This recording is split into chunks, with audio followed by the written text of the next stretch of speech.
My name is Grace Olson Davidson. I'm class of 2006, born and raised in Portland, Oregon, and currently live in New York City.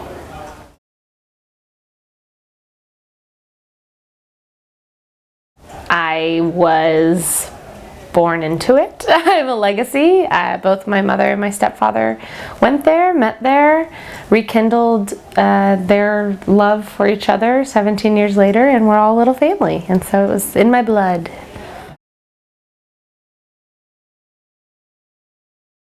Oh, so my first impression at a very young age was just like freedom. Like that place very much represented a place I could get lost but was never not found, and like a place I could hide and feel safe, and it was just a castle. I mean, those white buildings and those rocks, just everything was so different for me, and it was so tangible. Like as a kid, I was so young when I first got to that campus.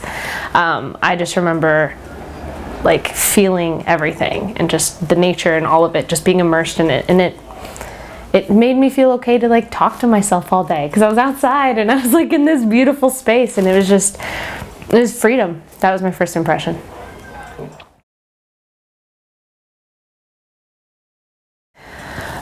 Since leaving, the influence, I would say, from VVS it's been very strong. I'm not a person to question taking responsibility, I think, for my own stuff and my own space, and that is something that's really instilled in you, I think, when you live in a dorm so early, but also when you're taking care of a campus and you are the ones who clean it and paint it and fix it and do all of it. You learn to respect it and love it, and with that comes, I think, a continual cycle of learning to love and respect not only the things you own, but the space you live in and the body you hold dear. And it kind of changed perspective for me at a great age. And since then, I think self-care and self-awareness has been the thing that keeps with you at VBS.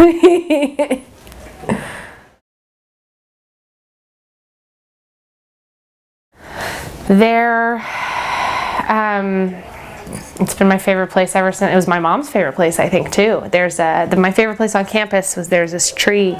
There was a chair behind Brady Hall, and I don't even know if it's still there or not. But I remember being a little kid. I haven't been there in a long time, and the campus I know has changed a little bit, but I'm sure it's still there. But I just remember being a little kid, and sitting there all the time and like watching the sun go down because you can see Cathedral and can see it all, and it's so beautiful. And then I remember being in school and having my first birthday on campus, which happened to fall on Easter Sunday. And it was just like a weird day in general. And I remember sitting on that chair and just like having my own moment. No one knew I sat there. I watched people walk by, and it was like I was invisible. It's my favorite spot.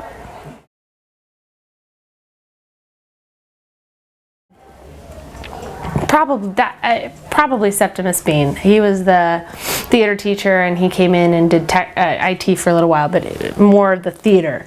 And I went on to study theater in college, and I'm currently an actor in New York. And that was it. That was the first time I was like, oh, I can do this because I want to do it. And we built sets out of nothing, and we learned how to make, scars and makeup, and it was all these things that I didn't think I would be able to do at a place like Verde Valley School. You don't think you have those resources, and then you create those resources, and that changed the game for me. It was great. It was another little haven.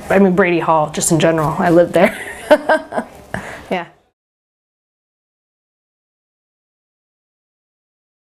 Okay, so the field trips I did, the first field trip, I was there for 3 years, so my first field trip was Crestone, and that was amazing. I loved it. I didn't grow up with religion. I didn't grow up with any sort of focus in general, and Crestone, again, changed the game for me. I started really understanding meditation and control of one's mind and sort of practices as opposed to religions, and it changed my life forever. I loved it.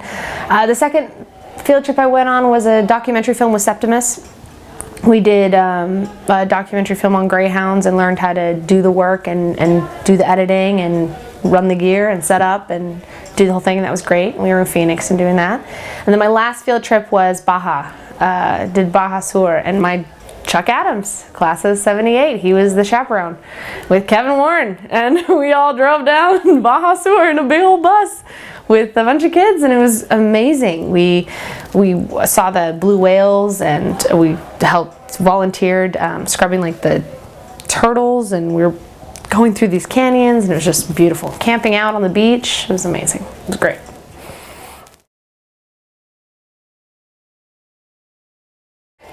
Take a breath, relax. That's the advice I would give myself, meeting myself beforehand, before school.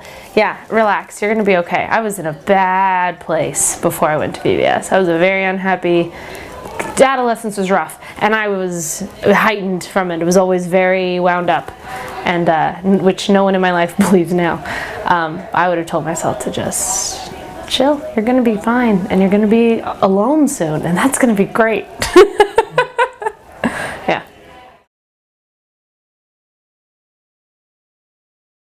Yeah, I think my first student meeting, first student body meeting, we all met on Cowpie, which I knew Cowpie to be I knew Cowpie to be where everyone partied on reunion weekend as a kid, and I wasn't allowed to go. So when we had student meeting on Cowpie for the first time, that to me was sort of like a quintessential hippie boarding school experience. And when I explained that to people of like, no, the first meeting we had of the school year, we went outside and we sat on a mountain and we all bitched about the teachers, and one person was in charge of taking those notes and taking them back to a teacher, and it was just students. It was like purely a town hall for us, and it was like, fuck yeah, I can get in with this. Like, that was VBS for sure.